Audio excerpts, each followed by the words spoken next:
এই বিধান আল্লাহ না দিলেই ভালো হতো। এই অপছন্দ হওয়ার কারণে শাস্তি হবে তিনটা। কয়টা? জোরে বলেন। জোর হলো না, জোরছে আরো। আয়াত অমান্য না, আল্লাহ বলছে খালি খারাপ লাগবে। আয়াতটা কেন বললো? আমি এই যে বলছি, অনেকের এখন কিন্তু মনে মনে রাগ হচ্ছে, এরকম আছে না? তোমার জন্য আল্লাহ একটা দিন করেছে সূরা মুহাম্মদের 8 এবং 9 নম্বর আয়াত। অমান্য অস্বীকার না, শুধু খারাপ যদি লাগে আল্লাহর কোন বিধান শোনার পরে আল্লাহ বলছেন 1 নাম্বার ওয়াল্লাযিনা কাফারু, ও কাফের হয়ে যাবে। কি হয়ে যাবে? 2 নাম্বার ফাতা আসাল্লাহু, আল্লাহ বলছে ওদের কপাল পুড়ে যাবে। কি পড়বে? আমরা বলি যে তো কপাল পুড়ে গেছে, কপালে কিছু নেই, কপাল পোড়া। আল্লাহ বলছে কপাল পোড়া। কি পোড়া? জোরে বলে। ফাতা আসাল্লাহু ব্যাখ্যা করবে। আমি কোরআনের গবেষণা করে করে কথা বলি, কোরআন মুখস্থ করেছি, মাস্টার্স করেছি, এখনো কোরআন নিয়ে গবেষণা করি। আয়াতগুলো পড়লে মনে হয় যেন আয়াতগুলো আল্লাহ এখন নাযিল করতেছে, অথচ 1400 বছর আগের কথা। 3 নম্বর আল্লাহ বলছেন ওয়াল্লাযীনা কাফারু ফাতাআসাল্লাহুম ওয়া আদাল্লা আমালাহুম। 3 নম্বর শাস্তি হলো জীবনে যত ভালো কাজ করেছে সব এক জায়গা করে আল্লাহ সব নষ্ট করে দেবে, বাতিল করে দেবে, বরবাদ করে দেবে। আর আমলনামায় কোনো নেকি থাকবে না। জোরে করে নাউজুবিল্লাহ।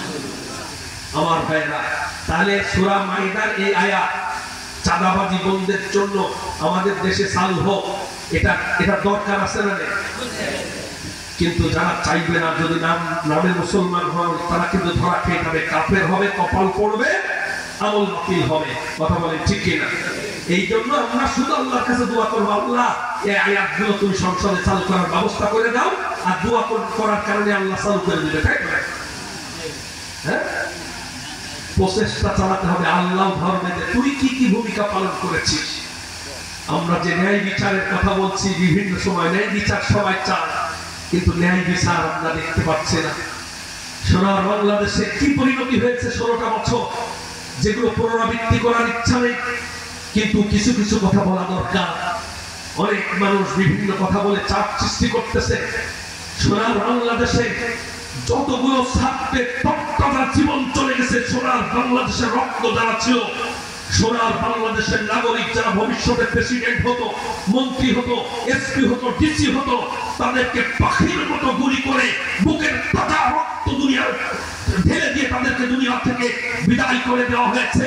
তাদের বিচার না করা পর্যন্ত সোনার বাংলাদেশে কোন নির্বাচন হতে পারে না। কথা বলে ঠিক কিনা? সোনার বাংলাদেশে হেফাজত ইসলামের শত শত নেতা কর্মী, যাদের হাতে তসবিহ ছিল, জায়নামাজ ছিল, শাপলা চত্বরে নাস্তিকদের বিচার করার জন্য এসেছিল, শুধুমাত্র ক্ষমতায় টিকে থাকার জন্য তাদেরকে রাতের আধারে লাইট বন্ধ করে, বিদ্যুৎ অফ করে দিয়ে তাদেরকে বুলেট দিয়ে চেষ্টা করে দুনিয়া থেকে বিদায় করে দিয়েছে। তাদের বিচার না করা পর্যন্ত সোনার বাংলাদেশে কোন নির্বাচন হতে পারে না। কথা বলে ঠিক কিনা? শুধু তাই নয়, সোনার বাংলাদেশে 677 জন গুম হয়ে গেছে শুধুমাত্র বিগত সরকার ক্ষমতায় থাকার জন্য। আপনাদের পাশে গ্রাম বারোপোতা থেকে রিদওয়ান নামে একটা ছেলেকে গুম করা হয়েছে। এখন তার বাপ মা জানে না সে কি বেঁচে আছে নাকি মরে গেছে। অথচ রিদওয়ান ছিল 5 ওয়াক্ত নামাজি।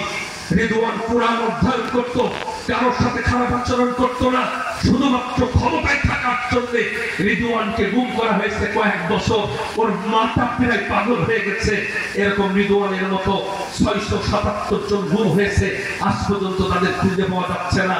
তুমি তাদের বিচার না করে যদি বর্তমানে তুমি আবার নির্বাচন করো, ভবিষ্যতে আবার সোনার বাংলাদেশে নতুন স্বৈরাচার মাথা চাড়া দিয়ে উঠতে পারে। কথা বলে ঠিক কিনা? এই জন্য বিচার হওয়া দরকার আছে না? আছে, বিচার হওয়া দরকার। কারণ আমি দেখেছি কি জুলুম, কি নির্যাতন। ছোট্ট ছোট্ট স্কুলের ছাত্ররা, কলেজের ছাত্ররা 22-23 বছর বয়স, গায়ে তাদের স্কুল ব্যাগ, স্কুল ড্রেস রয়েছে, তাদেরকে হত্যা করার পরে ভ্যানের উপরে একটার পর একটা লাশ তুলে সেই লাশগুলোকে ওরা পুড়াইয়া নিশ্চিহ্ন করে দিয়েছে, ছাই করে দিয়েছে, যাতে করে তাদের চেনা না যায়। তাই তাদের বিচার হওয়া দরকার আছে না? অবাক হয়ে যাবেন, বাংলাদেশের কত মানুষকে দুনিয়া থেকে বিদায় করে দেওয়া হয়েছে ক্রস ফায়ারের নাটক করে। আমার বন্ধু আমার সাথে একসঙ্গে খেলাধুলা করত, নাম ছিল পারভেজ। আমার চেলাই ওর মতো ভালো মানুষ আর একটা ছেলেও নয়। কোরআন হাদিস অধ্যয়ন করত। পারভেজ খুব মেধাবী ছাত্র ছিল। ফজরের নামাজ পড়ে আমার সাথে ব্যায়াম করত। হঠাৎ করে ছেলেটাকে প্রশাসনের লোকজন তুলে নিয়ে গেল। তার মতো ভালো মানুষ নেই। শুধু সে আল্লাহ চলে, আল্লাহর আইন চালু হোক, এই একটা জিনিস চেয়েছে, যেটা সাহাবাগণ চেয়েছিলেন, বিশ্বনবী চেয়েছিলেন। তাকে দুনিয়া থেকে বিদায় করে দেওয়া হয়েছিল গুম করার 16 দিন পরে। যখন সে তার লাশটা ধান ক্ষেতের পাশে পাওয়া গিয়েছিল, সেখানে পত্রিকায় লিখেছিল এইভাবে, ছেলেটার নাম ছিল পারভেজ। সংবাদপত্রের ঘোষণা আসলো যে পারভেজ, ওরা কয়েকজন অস্ত্র শস্ত্র নিয়ে ওরা নাশকতার পরিকল্পনা করছিল। গোপন সংবাদের ভিত্তিতে প্রশাসনের লোকজন সেখানে গেলে সন্ত্রাসী পারভেজ পুলিশকে উদ্দেশ্য করে গুলি করে। পুলিশও পাল্টা গুলি ছোড়ার কারণে সন্ত্রাসী পারভেজ অমুক এলাকার ধান খেতে সে ক্রস ফায়ারে নিহত হয়েছে। অথচ তার 16 দিন আগে তাকে উঠায় নিয়ে যাওয়া হয়েছে। পারভেজকে শুধু হত্যাই করে নাই, ওরা ক্রস ফায়ারে দেওয়ার আগে ওর চোখ দুইটা ছুরি দিয়ে খুঁচায় খুঁচায় তুলে ফেলেছে। হাত এবং পায়ের যে 20টা নখ ছিল, সেই নখগুলো ওরা প্লাস দিয়ে উপড়ে ফেলেছে। হাত পায়ে যারা গোসল করিয়েছে তারা বলতেছে একটা নখ তার হাতে নাই, তার পায়ে একটা নখ নাই, তার চোখ দুটো নষ্ট করে দিয়েছে, চোখ দুটো উপড়ে ফেলেছে। এইভাবে নির্মমতা, এইভাবে অন্যায় যারা করে গুম করেছে, এবং 1-2 জনকে ক্রস ফায়ার নয়, অনেক মানুষকে। এই সমস্ত অন্যায়ের বিচার হওয়ার দরকার এদেশে আছে না নেই? বিচার না করে তুমি নতুন করে অন্য চিন্তা ভাবনা করলে আবার তো বিচার চলে আসবে। কিয়ামতের কঠিন ময়দানে আল্লাহর আরশের নিচে ছায়া তাদেরকে দেওয়া হবে, জায়গা দেওয়া হবে তাদের, যারা ইমামুন আদিল, এমন নেতা যেই নেতা এইভাবে করে ন্যায় বিচার করেছে, যারা অপরাধ করেছে তাদেরকে ন্যায় বিচার করে শাস্তি দিয়েছে। আল্লাহর আরশের নিচেও জায়গা চান, থাকার জায়গা চান, জান্নাত পেতে চান, অথচ এই বিচারের পক্ষে কথা বলবেন না। আল্লাহর দরবারে জালিমের কাতারে আপনার নাম উঠে যাবে। কথা বলে ঠিক? আমার ভাইরা, তাহলে 15 শ্রেণীর মানুষকে আল্লাহ পাক মাফ করবে না। 1 নাম্বার যারা সুদ খায়, 2 নাম্বার যারা সাদাবাজি করে। কি করে? রাগ করতেছেন মনে হয়? তাহলে বাকি আছে কয়টা? তারা একটু জিকির করে, লা ইলাহা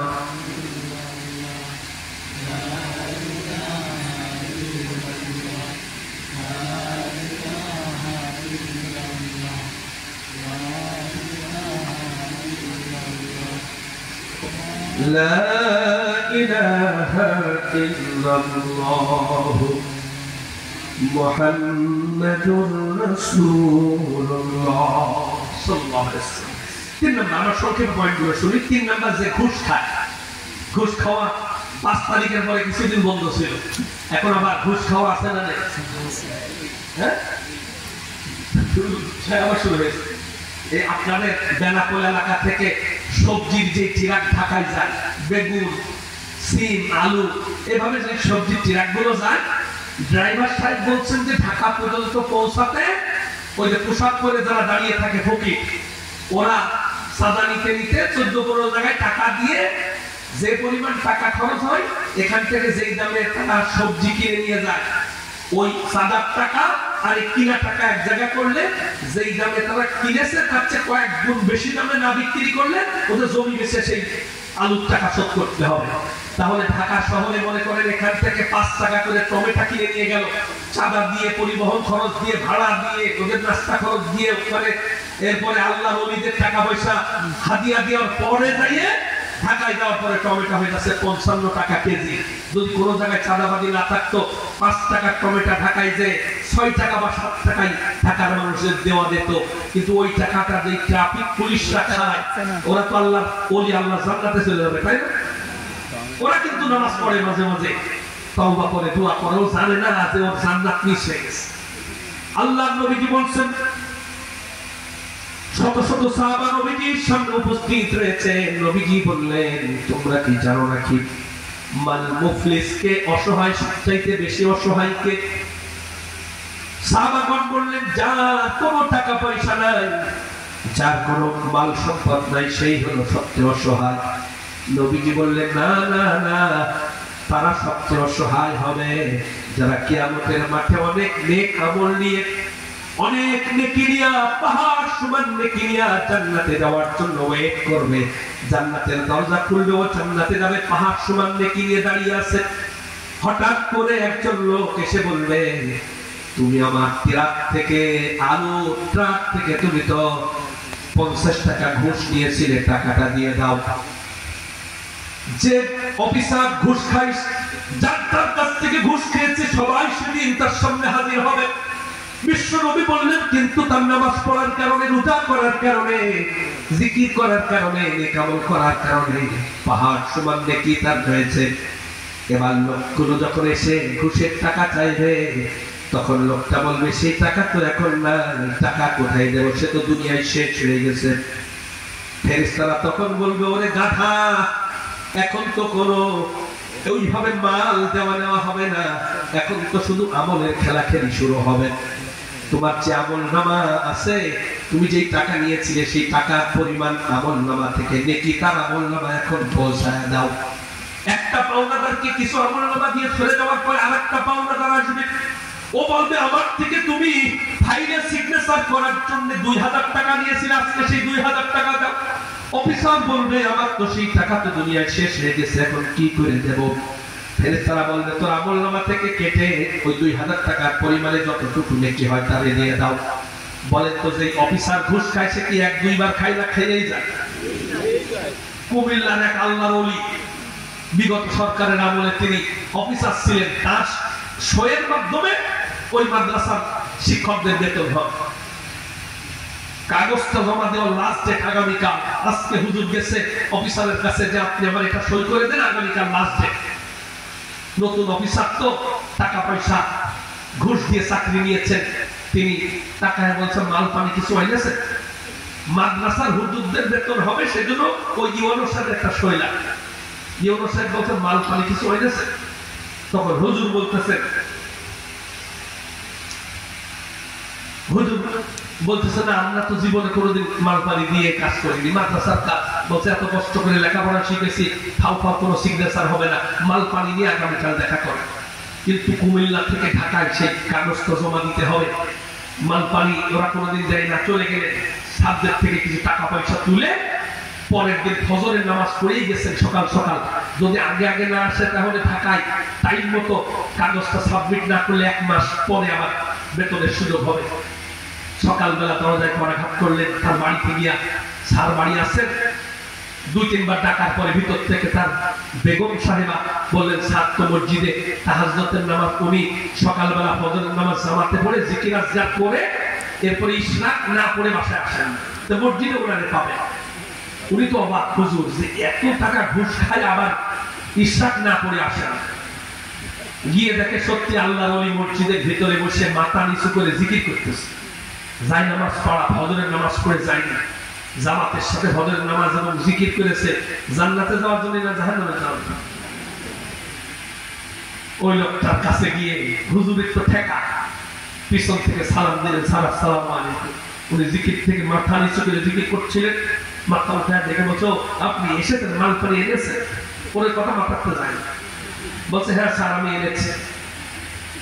এরপরে সই করে দিলেন আর বললেন, আল্লাহর ঘর মসজিদ তো, হাদিয়ার টাকা এখানে নেওয়া যাবে না, এটা যাওয়ার সময় আমার গিন্নির কাছে বাসায় দিয়ে তারপরে চলে যাবে।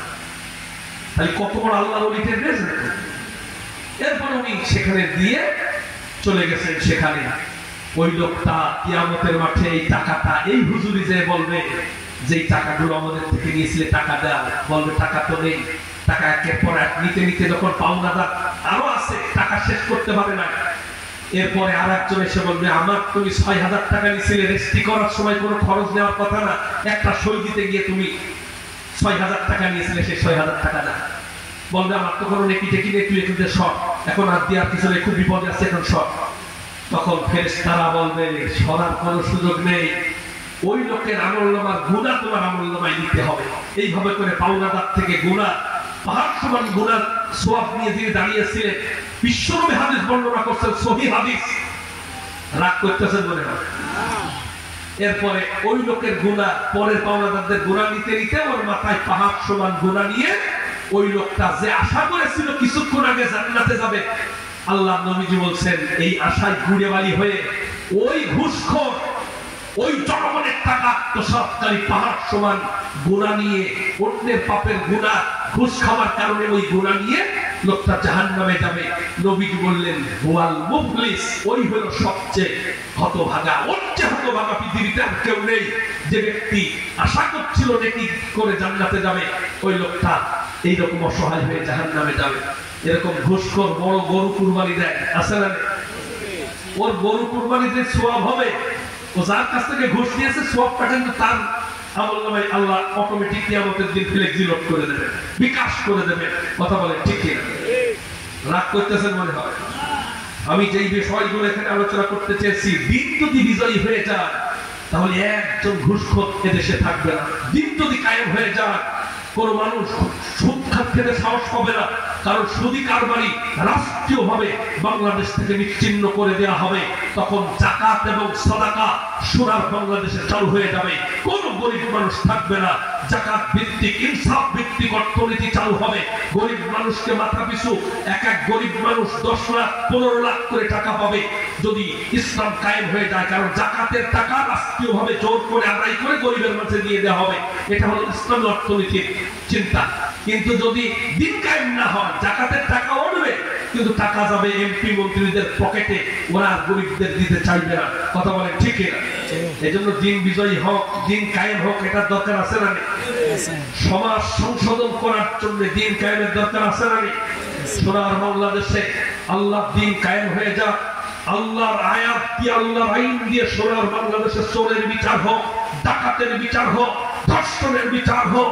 এরকম হোক, হয়ে সোনার বাংলাদেশ অপরাধ মুক্ত হোক। এটা কারা কারা চান? দোহাত করে দেখা, কারা কারা চান? কান্তার সুদা করে লিল্লাহে তাকবীর।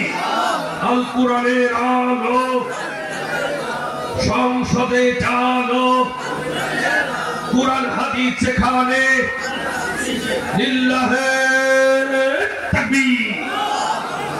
আমার ভাই, রব্বুল আলামিন যেন আমার সোনার বাংলাদেশকে এই অপরাধ 15টা অপরাধ অটো বন্ধ হবে যদি দিন কায়েম হয়ে যায়। তাহলে 3 নাম্বার আমরা শুনলাম। 4 নাম্বার যে হারাম খায়, কি খায়? হারাম খোর আছে না? হারাম খোরের ব্যাখ্যা করতে গেলে 2 ঘন্টা লাগবে। আমি শুধু পয়েন্টগুলো বলে চলে যাই। এরপরে 5 নাম্বার যারা যৌতুক গ্রহণ করে। অনেক বাপ আছে না যৌতুক নেই, বালুন নেই, অনেক সুইসো আছে, সুইসো। ওরা বলে যে আপনাদেরই তো জামাই, আমাদের কোনো চাওয়া পাওয়া নেই, তবে আপনাদেরই জামাই। যদি একটা মোটরসাইকেল হয় আপনাদের বাড়ি আসা যাওয়া সুবিধা হবে। আর ছোটখাটো একটা চাকরি করে 12 কিলোমিটার দূরে, তা যদি আপনারা, মানে দাবি নেই, যদি আপনাদের জামাইকে একটা মোটরসাইকেল দেন তাহলে তার যাতায়াতের জন্য সুবিধা হবে। স্কুলে নতুন চাকরি পেয়েছে, যাবে আসবে, এটা হলে ভালো হয়। তবে আমাদের কোনো চাওয়া পাওয়া নেই। এরকম ইনডাইরেক্টলি গু খাওয়ার জন্য মেয়ের বাপের কাছে যৌতুক দাবি করে এরকম জানোয়ার কিছু আছে না? এই মোটরসাইকেল যতদিন ফেরত না দেবে ততদিন যতই আল্লাহর কাছে দোয়া করবে ওর দোয়া কবুল হবে না, ওর মাফ হবে না। আর যতবার বলবে ততবার আল্লাহ বলবে তুই আগে মোটরসাইকেল ফেরত দে, আগে মোটরসাইকেল ফেরত দে, ওকে মাফ করে দাও আল্লাহ। আল্লাহ বলবে আগে মোটরসাইকেল ব্যাক দে, তারপরে তোর দোয়া কর। কথা বলে ঠিক না? এ ব্যাপারে কোরআন অসংখ্য আয়াত করেছে। শুধুমাত্র সব করে দিয়েছে। সব করে দিয়া তো আর যৌতুক বলে না, সেটা হাদিয়া বলে। এরপরে এরকম অনেক রয়েছে যে এত কষ্ট করে লেখাপড়া শিখিয়েছি, এটা খাওয়া শুয়োরের পায়খানা খাওয়া একই কথা। এটার জন্য আপনি যতই মাপ চান হবে না, মাপ হবে না। এরপরে 6 নাম্বার যারা ডাকাতি করে, 7 নাম্বার যারা চুরি করে, কি করে? কথা বলেন না কেন? চোর আছে না? সোনার বাংলাদেশ থেকে এই 15 বছরে 28 লক্ষ টাকা চুরি হয়ে গেছে। সুবহানাল্লাহ। আমার আপনার ট্যাক্সের টাকা যে দাঁড়িয়েছিল না যে দরবেশ বাবা, ওই একা 57,000 কোটি টাকা, ওই দাঁড়িয়ে আর ওই টুপি আর ওই পাঞ্জাবি করে 57,000 কোটি টাকা চুরি করেছে। সুবহানাল্লাহ। আমার ভাইয়েরা, একটা কুত্তো যেটা তার 100 ভাগের 1 ভাগ দামও আর নেই, কারণ জনগণের টাকা কিভাবে করে 57,000 কোটি টাকা চুরি করলো, অথচ তো কোনো অভাব নেই। একটা মানুষের কয় টাকা লাগে? জনগণের ট্যাক্সের টাকা চুরি করে 57,000 টাকা চুরি করেছে। অথচ ওমর রাদিয়াল্লাহু তাআলার কথা আমি ফিরাই বলি, পিঠা খেতে বসেছেন, রাষ্ট্রের প্রেসিডেন্ট খুব পিঠা পছন্দ করতেন, বিবি তার জন্য পিঠা রান্না করে সামনে দিয়েছে, হাত দেবেন, তখন হঠাৎ করে তর্কে দাঁড়িয়েছেন, আমি তো রাষ্ট্রপ্রধান, আমার রাষ্ট্রের সবাই কি পিঠা খেতে পারে?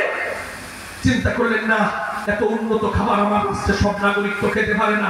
আমি যদি এই দামি খাবারে হাত দিই, কিয়ামতের মাঠে আল্লাহ যদি জিজ্ঞাসা করে, রাষ্ট্রের নাগরিকদের এত দামি খাবার খাওয়াতে পারো না, প্রেসিডেন্ট হয়েছো আর তুমি দামি পিঠা খাচ্ছ, কি জবাব দেবে? বিবিকে ডাক দিয়ে বললেন, আমি তো পিঠা খাওয়ার জন্য কোনো এক্সট্রা টাকা তোমারে দেই না, তুমি আমাকে এইভাবে পিঠা উপহার কি করে দিলে? বিবি মাথা নিচু করে বললেন, আব্দুল্লাহ আব্বা, আপনি খুব পিঠা পছন্দ করেন, কয়েক বছর ধরে যেই বেতন পান, যেই চাল পায়, এ দিয়ে পিঠা খাওয়ানো সম্ভব নয়। মনে খুব ইচ্ছা ছিল, মনির আব্বা পিঠা পছন্দ করে, আমি একটু পিঠার ব্যবস্থা করব। আপনি যে বেতনের চাল পান, ওই চাউল থেকে আমি কিছু এক মুঠ পরিমাণ প্রতিদিন রান্নার সময় কম করে করে কিছু জমা করেছিলাম, ওইটা পিষে আটা বানিয়ে আপনার জন্য পিঠা বানিয়ে আজকে আপনার সামনে দিয়েছি। আপনি তৃপ্তি সহকারে খাবেন, আমি স্ত্রী হিসেবে শান্তি পাবো। হযরত ওমর রাদিয়াল্লাহু তাআলা কি প্রেসিডেন্ট ছিলেন, 50 লক্ষ বর্গ কিলোমিটারের প্রেসিডেন্ট, চোখ দিয়ে টপটপ করে পানি পড়ছে, চেহারা লাল হয়ে গেছে। তিনি বললেন, এই পিঠা আমি খেতে পারবো না, আমি প্রেসিডেন্ট হয়ে এই অপরাধ করলে আল্লাহর কাছে আমি জবাব দিতে পারবো না। বিবি বললেন, তাহলে আপনি না খেলে আপনার ছেলে আব্দুল্লাহ এত পছন্দ করে, ওদের তাহলে খাওয়ায় দেয়। সঙ্গে সঙ্গে স্ত্রীকে হুঁশিয়ার করলেন, এত দামি খাবার তুমি খাওয়া আমি খাওয়া আর ছেলে খাওয়া একই কথা, এটা গরিব মিসকিনদের দান করে দাও, সন্তানদেরকে একটা ওই পিঠা আমি মুখে দিতে পারবে না। এটা দিয়ে পরবর্তী দিন যখন রাষ্ট্রীয় মিটিং হলো, রাজদরবারে তিনি জরুরি মন্ত্রী পরিষদের মিটিং ডেকে তিনি বললেন, আগামী কাল থেকে আমার যে চাউল তোমরা দাও, সেখান থেকে এক মুঠ পরিমাণ চাউল কম দেবে, কারণ আমার স্ত্রী প্র্যাকটিক্যালি বুঝায় দিয়েছে, বাইতুল মাল থেকে যে বেতন দেওয়া হয় তার থেকে এক মুঠ চাল কম দিলেও আমার সংসার চলে যাবে, এই হিসাব কড়াই গন্ডাই প্র্যাকটিক্যালি আমার স্ত্রী বুঝাই দিয়েছে। এই জন্য আমার বেতন আগামী কাল থেকে বেতনের চাল যা বাজেট হবে তার থেকে এক মুঠ কম দিবা, কারণ ওই এক মুঠ বেশি চাউল নেওয়ার কারণে কিয়ামতের কঠিন ময়দানে আল্লাহর কাছে আমার জবাব দিতে হবে। মন্ত্রী পরিষদের সেই মিটিংয়ে ওরা তাজ্জব হয়ে গিয়েছিল, পৃথিবীর ইতিহাসে সব চাকরিজীবী শুধু বেতন বাড়াও এই আন্দোলন করে। আরে কেমন প্রেসিডেন্ট যে বেতন কমানোর জন্য আজকে মিটিং থেকে তিনি নিজের বেতনটা কমায় নিলেন। যেরকম সুবহানাল্লাহ, এই হলো নেতা। দিন কায়েম হয়ে গেলে এরকম নেতা যদি সোনার বাংলাদেশের এলাকায় যদি তৈরি হয়ে যান, আপনার এলাকার মেম্বার যদি এরকম টেন্ডেন্সি থাকে, আপনার এলাকার চেয়ারম্যান যদি এরকম আল্লাহওয়ালা মুত্তাকি পরহেজগার হয়, জনগণের একটা টাকা পকেটে না নেয়, বলেন তো সোনার বাংলাদেশ প্রকৃতপক্ষে সোনার বাংলাদেশ হতে কি আর কোনো দেরি লাগবে? কথা বলেন।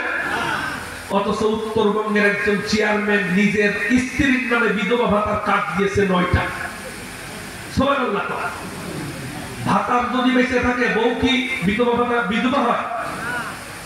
এরকম মানুষ থাকবে না যদি দিন বিজয়ী হয়ে যান, হাত কাটা পড়ে যাবে, চোখ থাকবে না, সব ধরনের চুরি বন্ধ হয়ে যাবে।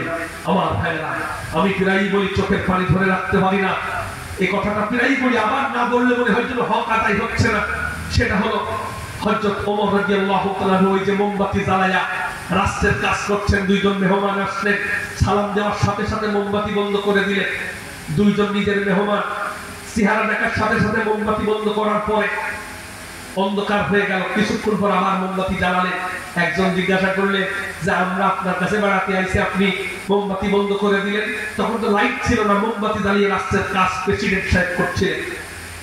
হযরত ওমর কে তারা বললেন যে, আপনি অন্ধকারে আমাদেরকে রাখলেন, আমরা তো কষ্ট পেয়েছি।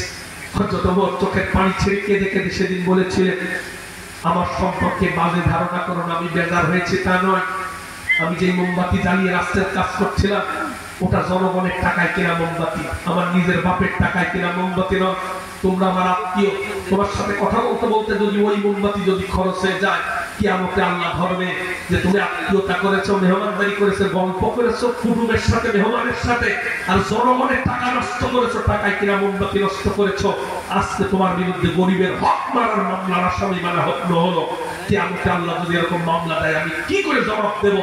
এই জন্য নিজের বেতনের টাকায় কিনা মোমবাতি আরেকটা ছিল, সেইটা জ্বালাইছি, যতক্ষণ পারো গল্প করো, জনগণের হক মারার মামলার আসামি আমার হওয়া লাগবে না।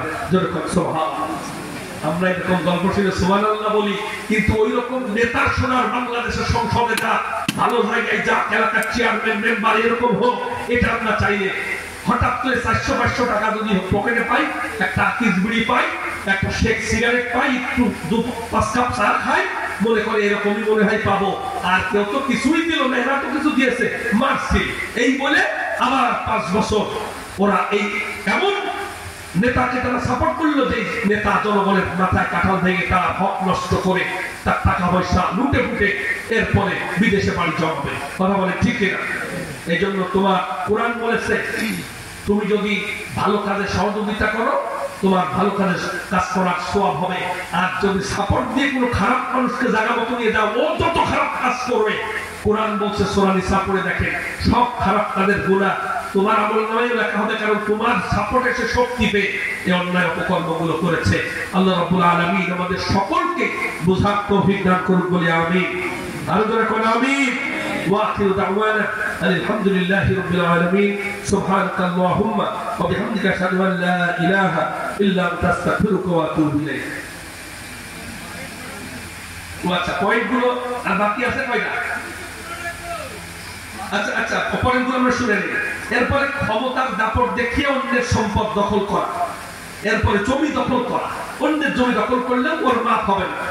এরপরে গীবত করা, গীবত করলে তার কাছ থেকে মাফ না চাওয়া পর্যন্ত আপনার মাফ হবে না। যদি মাফ চাইতে গেলে বিরাট দ্বন্দ্ব বেলার সম্ভাবনা থাকে, তাহলে তার জন্য ক্ষমা চাইতে হবে আল্লাহর কাছে। এরপরে ওয়ারিস যদি ফাঁকি দেয়, আপনার মেয়েদের ফাঁকি দিয়ে ছেলেদের যদি সম্পদ লিখে দেন, আপনি যতই হজ করেন তওবা করেন, আল্লাহ মাফ করবে না। এরপরে যদি কেউ মিথ্যা মামলা দেয়, মিথ্যা মামলা আছে না নেই?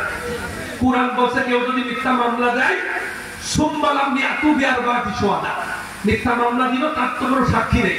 মিথ্যা মামলা যদি সাক্ষী থাকে, যেই সাক্ষী থাকে তারা কি সত্য সাক্ষী না মিথ্যা সাক্ষী? আল্লাহ বলছে, আল্লাহ সূরা নূরের ভিতরে বলছেন, যদি কেউ মিথ্যা মামলা দেয়, ও ধরবা, ধরে ফাজিলিদু, তারে পিটাবা, সামানিনা জালদা, গাছ চোখ দিয়ে পাশার পারে 80টা বেতের বাড়ি মারবে। কে বলছে? তাহলে যারা মিথ্যা মামলা দেয়,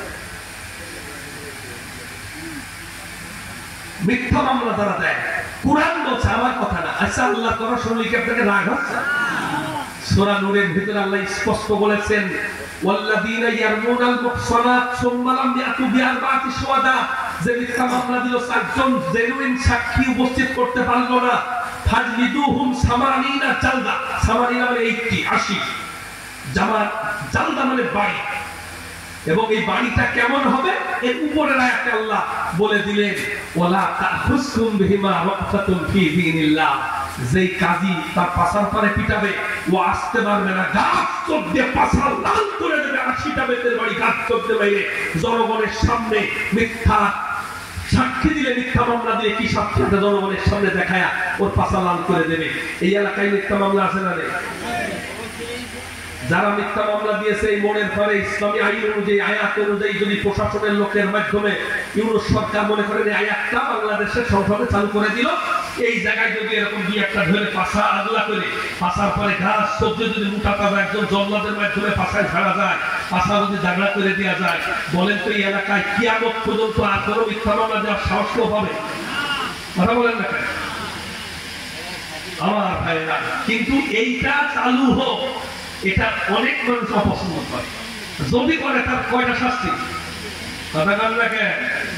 কপাল পড়বে, কাফের হবে, সব আমল বাতিল হবে। এই জন্য আল্লাহ সব বিধান তোমার খারাপ লাগুক ভালো লাগুক তোমার পছন্দ করাই লাগবে। কথা বলে ঠিক কিনা? আপনারা কি রাগ করতেছে?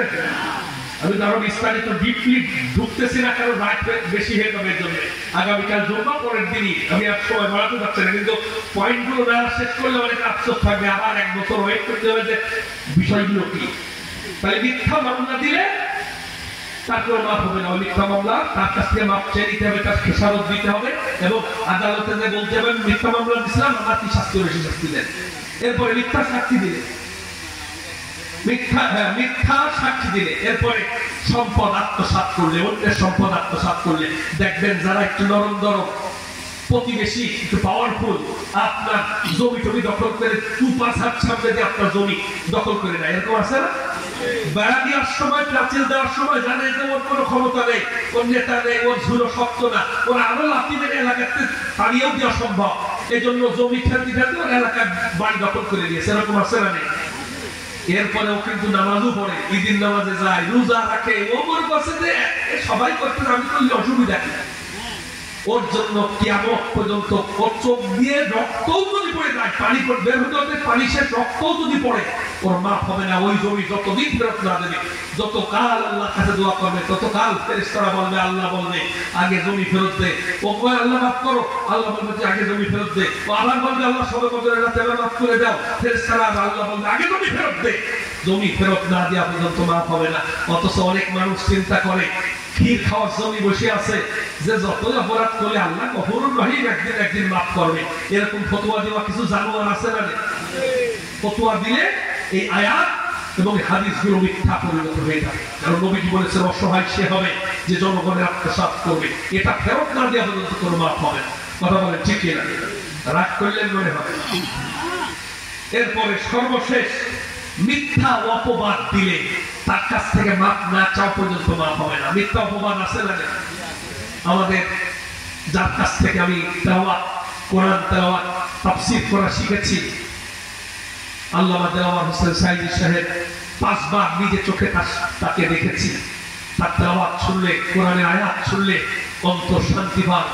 কাবা শরীফের ভিতরে ঢোকার পারমিশন তিনি পেয়েছেন রাষ্ট্রীয় মেহমান হয়ে। তার হাতে হাত দিয়ে হাজার হাজার মুসলিম ইসলাম গ্রহণ করেছে।